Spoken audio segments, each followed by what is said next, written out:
ನಮ್ಮ ಭಾರತೀಯ ಸಂವಿಧಾನ ಜಾರಿಗೆ ಬಂದಿದ್ದು 1950ರಲ್ಲಿ. ಆದ್ರೆ ನಿಮಗ್ ಗೊತ್ತಾ, ನಮ್ಮ ಮೈಸೂರಿಗೆ ಅದಕ್ಕಿಂತ ಮುಂಚೆಯೇ ಸಂವಿಧಾನ ಇತ್ತು.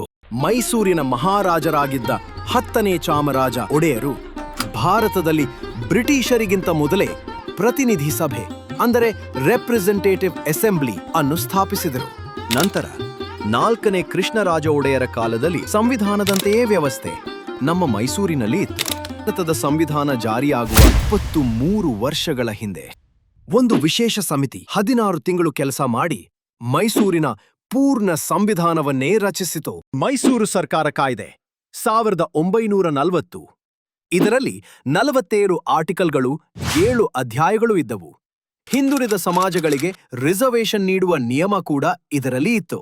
ಹೀಗೆ ನಮ್ಮ ಮೈಸೂರು ಆಧುನಿಕ ಕಾನೂನು ಮತ್ತು ರಾಜಕೀಯದಲ್ಲಿ ಅಂದಿನ ಸಮಯಕ್ಕೆ ತುಂಬಾ ಮುಂದುವರೆದಿತ್ತು.